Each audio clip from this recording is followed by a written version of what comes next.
요한복음 17장입니다. 요한복음 17장 1절부터 5절까지 말씀.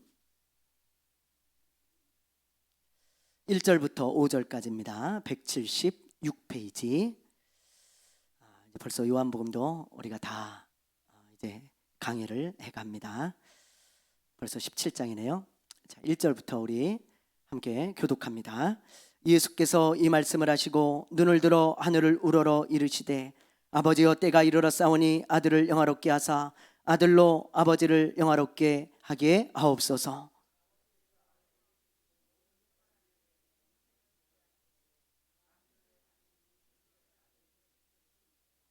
영생은 곧 유일하신 참 하나님과 그가 보내신 자 예수 그리스도를 아는 것이니이다.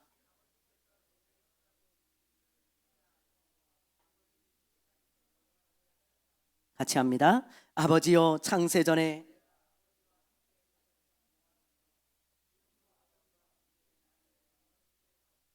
아멘. 할렐루야. 해마다 여름이나 가을이 되면 우리나라에 찾아와 가지고 우리를 괴롭히고 또 우리에게 많은 상처를 주고 가는 것이 있습니다. 그게 여러분 바로 태풍이죠. 태풍. 우리나라는요 삼면이 바다로 둘러싸여 있어 가지고 태풍이 오기 참 좋은 지형이에요. 그래서 이 태풍이요 아주 단골 손님처럼 찾아옵니다. 2002년에 루사도 많은 피해를 남겼고요. 2003년에 매미, 또 2016년 차바, 19년에 또 링링, 이런 태풍들이 와가지고 아주 많은 상처를 우리에게 남기고 갔잖아요. 아주 그냥 매번 찾아오는 것 같아요. 또 올해도 흰남노가 찾아와가지고요 얼마나 많은 상처와 아픔을 우리에게 남겨주었습니까? 헤럴드 경제 9월 7일자 기사를 보니까요 이렇게 되어 있더라고요. 태풍 흰남노 인명피해 지금까지 15명 발생. 제가 기사를 쭉 읽어보니까요 무려 주택이나 침수 피해를 입은 시설들이 12,000여 건. 굉장하죠. 12,000여 시설들이 침수 피해를 입었고, 그리고 특히 인명피해가 15명이 발생했는데 10명이 죽고 2명이 실종을 당했고 3명이 부상을 당했다는 내용이었습니다. 특히 여러분 저 포항의 아파트 지하에 많은 사람들이 갇혀가지고 죽지 않았습니까? 무려 7명이나 되는 사람들이 그 아파트에서 그렇게 지하 주차장에서 죽었습니다. 얼마나 안타까운지 몰라요. 또 기사를 보니까 그 죽은 그 가장 어린 그 학생이 있더라고요. 15살 먹은. 근데 그 어머니는 구조가 되었는데 아들이 죽었잖아요. 그래서 엄마가 구조되고 나오면서 우리 아들은 어떻게 됐습니까? 그렇게 물었는데 차마 대답을 못했다고 그래요. 사람들이. 그리고 나중에 알았겠죠. 얼마나 마음이 아픕니까? 그 기사를 보면서요 마음이 막 찢어지는 것 같더라고요. 만약에 우리가 그런 일을 겪었으면 어떨까? 너무 마음이 아프잖아요. 이렇게 태풍은요 우리에게 찾아와가지고 어느 순간 우리가 생각지도 않았는데 갑자기 찾아와가지고 우리의 마음을 핥혀놓고 사라지죠. 그 태풍이죠. 그런데 이런 태풍이 어느 한 나라에만 찾아오는 것이 아니고 어느 한 사람에게도 찾아와요. 어느 한 사람의 인생 가운데 고난의 태풍이 찾아와가지고요 이 사람들의 마음을 막 다 갈기갈기 찢어놓고 핥혀놓고 가버립니다. 그게 바로 고난의 태풍이죠. 내가 원한다고 또 원치 않는다고 오는 게 아니에요. 갑자기 발생해가지고 우리에게 찾아와서 우리를 덮치는 게 태풍이듯이 고난의 태풍도 마찬가지입니다. 이번에 흰남노도 보니까요 잘 내려가다가 방향을 갑자기 틀어가지고 우리 쪽으로 올라왔잖아요. 그래가지고 우리를 덮쳤듯이 내 인생의 태풍도 갑자기 발생해서 나를 덮치는 게 바로 고난의 태풍이에요. 태풍. 이런 태풍들이 우리 가운데 찾아오잖아요. 고난이. 그럼 대부분의 사람들은 이런 생각을 합니다. 왜 하필 나냐? 왜 하필 나냐? 그런 생각을 많이 해요. 아니 많은 사람들이 다 잘 먹고 잘 사는데 왜 하필 나냐? 왜 하필 나? 정말 내가 이 고난을 왜 당해야 되지? 그런 생각들을 참 많이 해요. 그러면서 다른 사람은 다 평안하게 사는 것 같죠. 그러나 여러분, 그렇지 않습니다. 고난은요, 누구에게나 찾아오는 거예요. 내가 평안히 살 때는요, 다른 사람들이 다 고난을 당하고 있었어요. 근데 내가 관심이 없어서 그걸 모를 뿐이에요. 몰라. 관심이 없으니까. 근데 내가 평안히 살고 잘 먹고 잘 살 때는 그게 보이질 않아. 근데 나에게 고난이 딱 찾아오면 다른 사람들은 다 잘 먹고 잘 살고 그냥 행복하고 평안한 것 같아요. 그런데 아니라는 거예요. 고난은 누구에게나 찾아올 수 있는 것입니다. 예. 이게 바로 고난이죠. 예. 그런데 문제는 이렇게 고난이 찾아왔을 때 두 부류의 사람이 있다는 거예요. 하나는 잘 이겨내는 사람이 있고, 또 하나는 이 고난에 무너져가지고 좌절하고 낙심해서 인생의 나락으로 떨어지는 사람들이 있더라고요. 인생의 나락으로. 그래서 여러분, 마음에 병이 생기고 이 고난 때문에 우울증이 찾아오고 중독이 찾아오고 말이죠. 조울증이 찾아오고 뭐 정신장애를 앓고 마음에 어떤 여러 가지 화병이라든지 뭐 질병들이 찾아오는 경우가 있어요. 이 고난을 잘 이겨내지 못해가지고. 네. 또 심한 사람들은 극단적인 선택까지도 합니다. 그리고 또 어떤 사람들은 에라 모르겠다, 될 대로 되라 그러면서 말이죠, 밤낮 술로만 사는 사람들도 있고, 인생을 포기하고 완전히 바닥을 치는 그런 사람들도 있습니다. 여러분, 우리는 그럼 되겠어요? 우리가 그럼 되겠냐고요? 우리는 이 고난이 찾아올 때 잘 이겨내고 견뎌내는 사람들이 돼야 됩니다. 아멘입니까? 아멘입니까? 네. 청각, 시각, 언어 세 가지 장애를 가지고 있던 헬렌 켈러가요, 이런 말을 했어요. 자, 우리 사진 한번 보여주실래요? 자, 이런 말을 했어요. 이분은 듣지도 못해요. 말하지도 못합니다. 보지도 못합니다. 근데 이 헬렌 켈러라는 사람이 이런 말을 했어요. 우리 한번 같이 읽어보죠. 자, 이 세상은 고난을 당하는 사람들로 가득 차 있지만 그 고난을 극복하는 사람들도 가득하다. 참 멋진 말이죠. 네. 이 세상은 고난을 당하는 사람들로 가득 차 있어요. 누구나 고난이 찾아오는 것입니다. 근데 그 고난을 극복한 사람들로도 가득해요. 네. 그게 세상이죠. 네. 제가요, 인생을 많이 살지는 않았지만 인생을 이렇게 살아보니까 인생은 직선이 아니에요. 직선이. 여러분, 그냥 항상 잘 되는 사람도 없고요, 항상 인생이 잘못되는 사람도 없더라고요. 보니까 인생은 곡선입니다. 곡선. 내가 지금 아주 소낙비를 맞고 있어요, 내 인생에. 그래서 아주 많은 고난이 나에게 찾아왔거든요. 근데 요 코너를 딱 돌아가면 쨍 하고 해가 떠. 쨍 하고. 네. 그래서 좋은 날이 와요. 근데 그날이 또 계속 될 것 같았는데 아니에요. 요 코너를 또 딱 돌아가니까 또 비바람이 치고 폭풍이 오는 거예요. 그런데 또 계속 그게 지속되냐? 아닙니다. 또 요 코너를 돌아가면 또 날씨가 다 맑아지면서 말이죠, 이렇게 아름다운 내 삶이 펼쳐진다 이 말이에요. 인생은 곡선이더라고요. 곡선이에요, 여러분.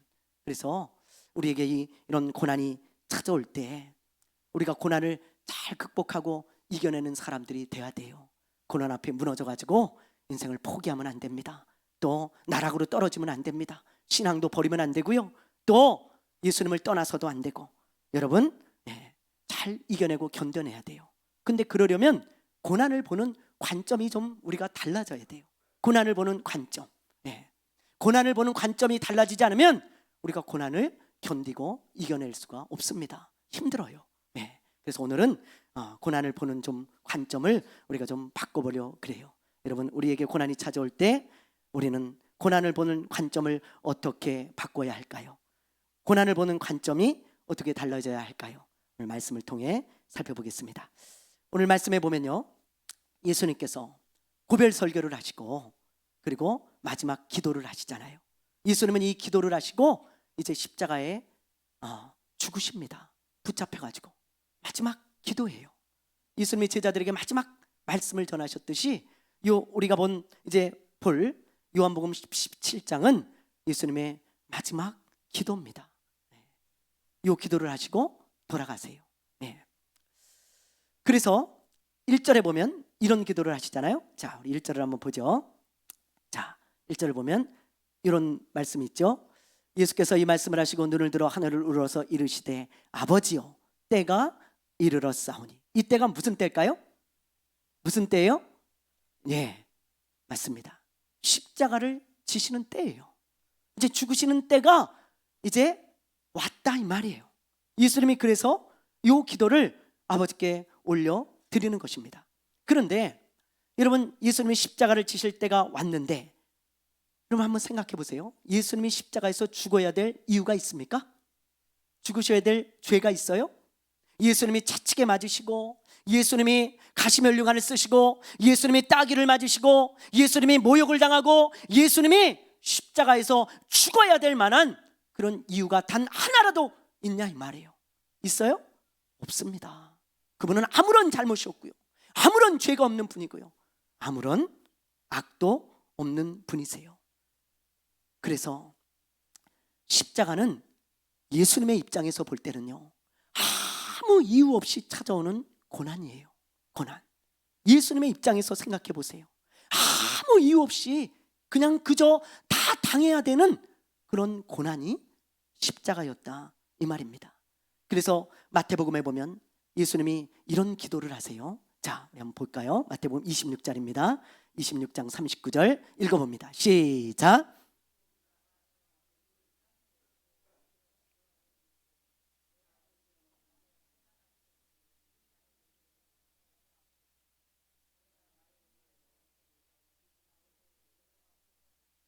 뭐라고 기도합니까? 여러분, 아버지요, 만일 할만하시거든 이 잔을 내게서 지나가게 하옵소서. 이게 무슨 말이에요? 여러분, 아버지, 제가 십자가를 제가 꼭 이거를 제가 져야 됩니까?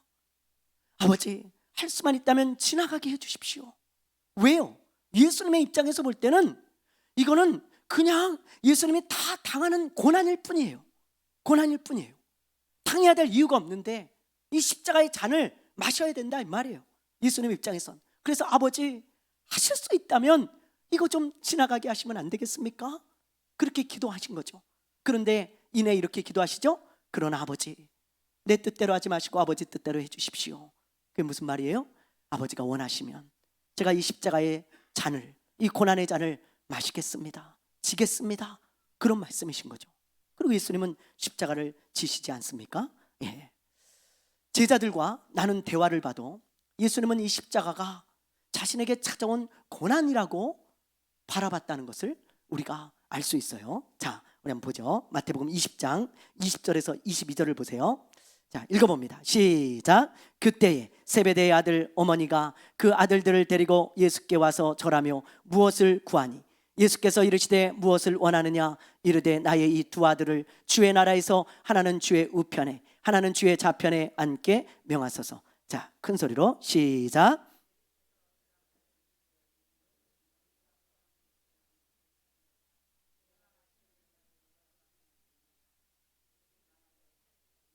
네, 보세요.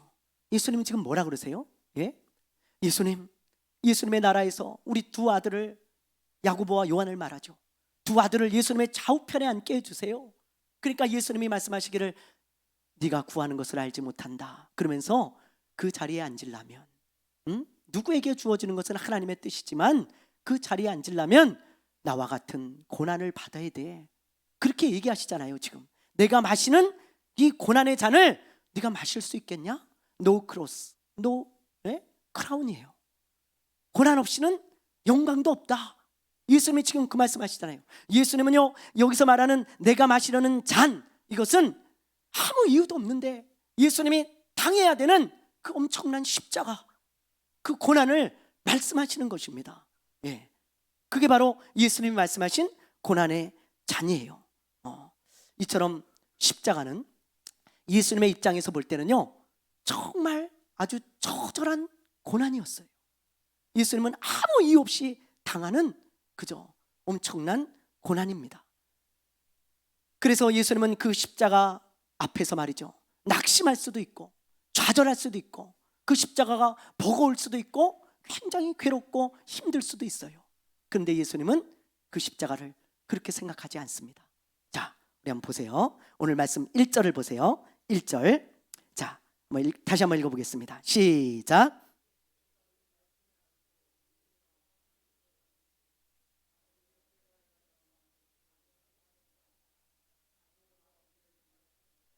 아멘.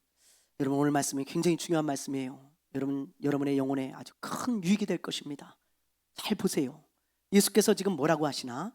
때가 이르렀사오니 아들을 영화롭게 하사 아들로 아버지를 영화롭게 하게 하옵소서. 쉽게 이야기하면 이 말이에요. 아버지, 이제 십자가를 질 때가 되었는데 아버지, 이 십자가를 잘 져서 아버지께 영광을 돌리게 해주십시오. 그 말입니다. 지금 예수님의 이 기도를 보면 잘 알 수 있듯이요, 예수님은 십자가 앞에서 좌절하고 낙심하고 힘들어하고 짜증내고, 그리고는 내가 왜 이 십자가를 져야 되지?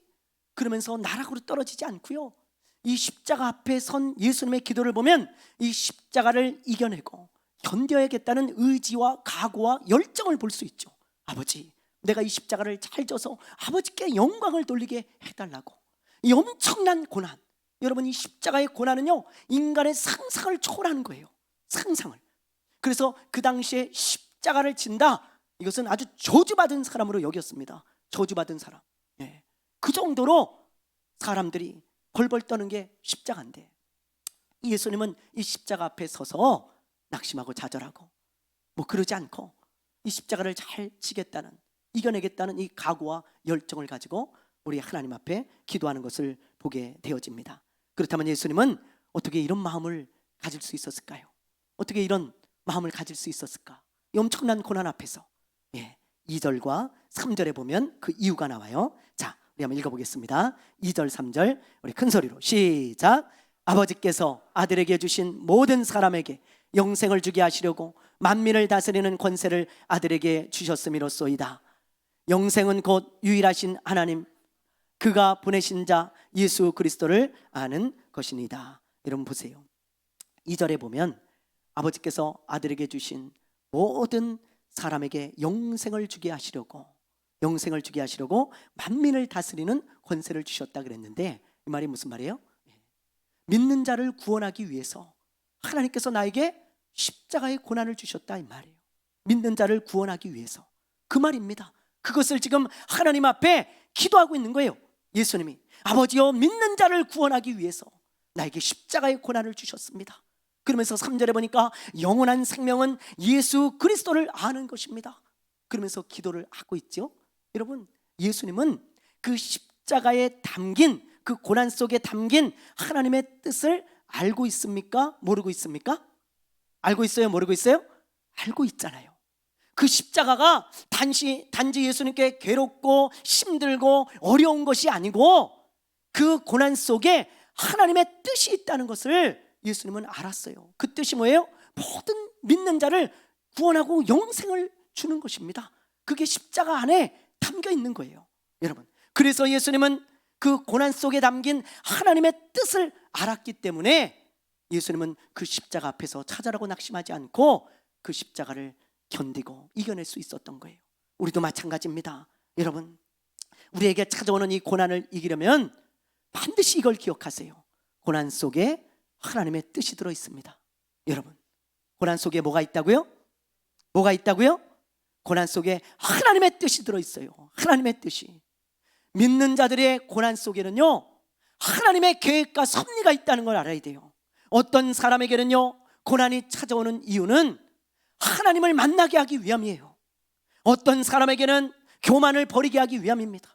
어떤 사람에게는 하나님께 돌아오게 하기 위함이고요. 어떤 사람에게는요, 하나님의 자녀답게 변화시키기 위함이고, 어떤 사람에게는 하나님의 그 크신 사랑과 은혜를 깨닫게 하기 위함이에요. 여러분, 이렇게 고난 속에는요, 하나님의 뜻이 담겨 있다는 것을 알아야 돼요. 구레네 시몬을 보세요. 구레네 사람 시몬, 여러분 아시죠? 예수님이 십자가를 들고, 그 무거운 십자가를 들고 골고다 언덕을 올라가십니다. 근데 예수님은요, 밤새도록 신문을 당하고 채찍질을 죽도록 맞았기 때문에 그 십자가를 지고 갈 수 있는 힘이 없어요. 힘이. 그래서 예수님이 십자가를 지고 가다가 푹 쓰러집니다. 가다가 쓰러지는 거예요. 그러니까는 한 발자국 가고 쓰러지고 몇 발자국 가고 쓰러지니까 로마 병사가 보다 못해가지고 그 십자가를 옆에서 구경하고 있던 구레네 시몬에게 주면서 이렇게 말하는 거예요. 어이, 거기 당신이 이 십자가 좀 대신 져. 그러면서 털퍼덕 그 십자가를 내려놓습니다. 그러니까 이 사람이 제가요? 제가 왜 그 십자가를 져야 됩니까? 저는 그 십자가를 져야 될 아무 이유가 없는데요. 전 싫습니다. 이 사람이 지금 쓰러지잖아. 못 가잖아. 당신이 좀 대신 져. 그리고는 억지로 그 십자가를 팍 안기는 거예요. 그래갖고 이 사람은요 졸지에 그 십자가를 맞게 되었어요. 얼마나 억울합니까? 그걸 지고 가면서요 입이 이만큼 나왔을 거예요. 내가 진짜 이걸 왜 들고 가야 되는 거야 도대체? 내가 이 무거운 십자가를 왜 져야 되지? 이 힘들다, 괴롭다, 억울하다. 이 많고 많은 사람 중에 하필 나야. 그러면서 아마 그 십자가를 지고 올라갔을 거예요. 그 십자가를. 근데 거기 다 올라가가지고 십자가를 내려놓는 순간 예수님이 거기에 못이 박히잖아요. 망치로 예수님의 손을 못을 박습니다. 퉁, 퉁. 예수님의 신음소리가 들려요. 발을 박습니다. 퉁, 퉁, 퉁. 예수님이 그럴 때마다 자지러지죠. 그러면서 예수님이 하나님께 기도하는 소리를 아주 가까이서, 이 사람은 십자가를 지고 와서 내려놨기 때문에 아주 가까이서 그 소리를 다 듣는 거예요. 그러면서 이 사람이 이런 생각을 하죠. 저분이 아무런 죄가 없다는데 왜 저렇게 죽으셔야 될까? 왜 죽으셔야 될까?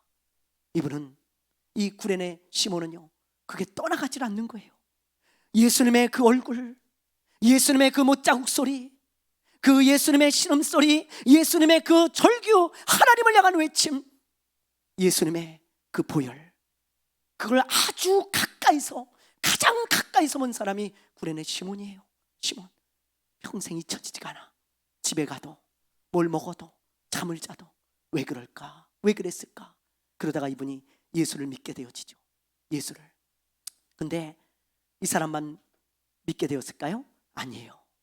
이 구레네 시몬은 우연히 십자가를 졌는데 온 가족이 구원을 받는 복을 받습니다. 한번 보실래요? 자, 우리 마가복음 15장입니다.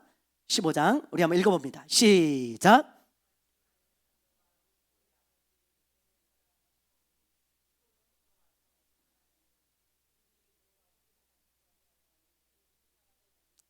보세요.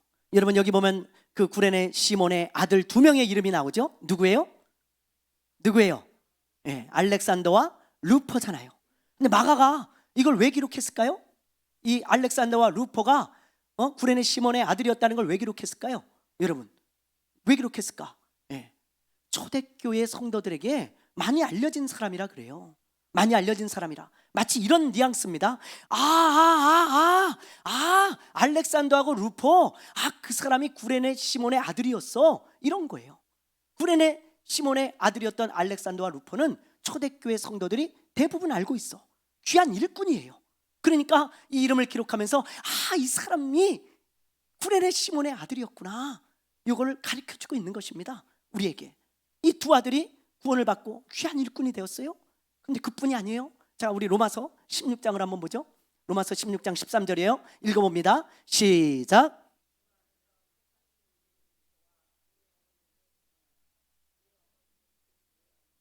여러분 보세요. 여기 보면 루포의 어머니를 바울이 뭐라고 불러요? 그는 내 어머니와 같은 자다, 그렇게 부르죠. 그러면 루포의 어머니는 누굽니까? 여러분 아까 루포가 누구의 아들이에요? 시몬의 아들이잖아요. 그러면 루포의 어머니는 누구예요? 시몬의, 이게 안 되시나 보네. 족보가 족보가 안 되세요? 족보가 안 되세요? 우리 시우의 엄마는 누구예요? 제 아내죠. 제 아내잖아요. 우리 집사람이잖아요. 루포의 아내예요. 루포의 아내가 아니라 시몬의 아내입니다. 그러니까는 이 당시에는 이제 나이가 많잖아요. 그렇죠? 예수님이 십자가를 지실 때 그때 있었으니까 바울이 사역할 때는 시간이 지났죠. 그래서 어머니 같은 자다, 그렇게 부르는 것입니다. 여러분 보세요. 이걸 볼 때 이 구레네 사람 시몬의 그 억지로 지어진 그 고난의 십자가, 거기 하나님의 뜻이 있는 게 보이지 않습니까? 무슨 뜻이 있어요? 온 가족을 구원해서 하나님의 일꾼을 삼겠다는 뜻이 그 고난 속에 담겨져 있는 거예요. 그 십자가, 이 구레네 시몬이 볼 때는 왜 하필 나야? 왜 내가 이 고난을 당해야 돼? 왜 이 십자가를 져야 돼? 왜 내가 수많은 사람들 중에 이 무거운 십자가를 져야 돼? 그래서 입이 대빨 나왔지만 그 속에 하나님의 뜻이 있다고요. 너의 온 가족을 내가 구원하고 일꾼 삼을 거야. 그게 하나님의 뜻이에요. 하나님의 뜻. 나중에 지나고 나서 얼마나 감사했겠습니까? 그 십자가가 얼마나 감사했겠냐고요. 여러분, 바울도 마찬가지예요. 바울도 이걸 경험합니다. 바울이 안질 때문에 굉장히 고생합니다. 안질 때문에. 여러분, 바울은요 어떤 사람이에요? 사람들의 병을 막 고친 사람이에요. 물론 바울이 고친 게 아니에요. 하나님이 하셨죠. 그럼 어쨌든 바울을 통해 수많은 사람들의 병이 치유되고요, 오죽하면 바울의 손수건만 갖다가 몸에 얹어도 병이 떠나갔어요. 그 정도로 여러분 하나님의 능력을 주셨던 사람이 바울이죠. 죽은 자도 살리고요. 그런데 정작 자기 눈은 고름이 막 질질 나고 눈이 막 시뻘겋게 충혈돼 가지고 눈을 못 뜨는 거야. 깜빡깜빡하고. 그러니 복음을 전할 때 얼마나 이게 방해가 됐겠냐고요. 여러분 생각해 보세요. 제가 여러분에게 말씀을 전하는데 눈에서 막 고름이 납니다. 충혈이 돼 가지고 눈을 막 제대로 못 떠. 그러면 사람들이 생각할 때 뭐라 그러겠어? 여러분 뭐라 그랬어요? 이보세요, 바울 선생, 남의 병 고치지 말고 당신 병이라 좀 고치시오. 예수님 살아계시다며 당신 병은 왜 안 고쳐? 그리고 조롱당하고 비방당하지 않겠어요? 그것 때문에 바울이 너무 괴로운 거라. 너무 괴로워. 그래가지고 하나님 앞에 기도하죠. 하나님, 저희 안질 좀 고쳐주세요. 아주 작심을 하고 기도했다 그랬어요. 바울이 하나님 정말 좀 고쳐주십시오. 소원입니다. 괴로워 죽겠습니다. 제가 복음을 전하는데 하나님 참 눈 안 고쳐주시면 어떻게 전합니까? 괴롭습니다. 그랬을 때 하나님 뭐라 그래요? 하나님 뭐라 그래요 여러분? 기억 안 나세요? 하나님 뭐라 그래요? 내 은혜가 내게 족하다. 너 교만할까 봐 내가 안 고쳐주는 거야. 하나님 그러셨어요. 너 교만할까 봐 너는 내가 너무 크게 쓰는 사람이라. 너에게 내가 준 은혜가 너무 많고 너를 통해 놀라운 일들이 일어나니까 너는 교만하기 제일 쉬운 사람이야. 넌 자칫하면 넌 교만해서 넘어진다. 그래서 내가 너가 연약한 채로 내버려 두는 거야. 바울아 알겠냐? 하나님이 그러셨어요. 바울의 연약함을 보고 나는 사람이구나, 아무것도 아닌 사람이구나. 바울이 그걸 보고요, 하나님 앞에 겸손하게 무릎 꿇을 수 있도록 하나님께서 그 고난을 허락해 주셨다 이 말이에요. 허락해 주셨다. 바울이 그걸 깨닫고요, 오히려 감사하죠. 더 이상 바울에게 안질은 괴로운 것이 아니었습니다. 더 이상 안질은요 바울에게 힘든 일이 아니고, 더 이상 바울에게 짜증나는 일이 아니고, 이 안질을 볼 때마다 하나님의 은혜라고 느꼈어요. 왜? 이것 때문에 내가 교만하지 않구나. 나는 아무것도 아니구나. 하나님이 안 고쳐주시면 평생 병으로 시달리다 죽을 수밖에 없는 연약한 사람이구나. 그러면서 하나님 붙들고 겸손하게 살아갔다 이 말이에요. 사랑하는 여러분, 이게 바로 믿는 자들 속에 있는 하나님의 뜻입니다. 고난 속에 있는, 여러분에게 고난이 찾아왔습니까? 하나님의 뜻이 있어요. 그 관점을 바꾸세요. 고난은요 단지 나를 괴롭히려고 오는 게 아니고, 나를 어렵게만 하려고 오는 것이 아니고, 나를 짜증나게 하려고 오는 게 아니고, 그 고난 속에 하나님의 뜻이 있다고요. 그게 눈이 딱 열리고 그런 믿음이 생기고 관점이 바뀌면요, 여러분에게 다가오는 고난도 그리 짜증나지는 않을 거예요. 그리 억울하지만은 않을 거예요. 그렇게 낙심되고 좌절만 되지는 않을 거예요. 이 고난을 잘 이겨내면 하나님의 뜻을 보게 될 것입니다. 그때 여러분이 감사할 거예요. 그때 여러분이 하나님을 찬양하게 될 것입니다. 저희 어머니도 바울처럼 갑자기 몸이 아팠어요. 갑자기 허리가 아파가지고 움직이지를 못할 정도로, 간신히 움직일 정도로 허리가 아팠습니다. 그 갑자기 그렇게 아프시니 이거 어떡하겠어요?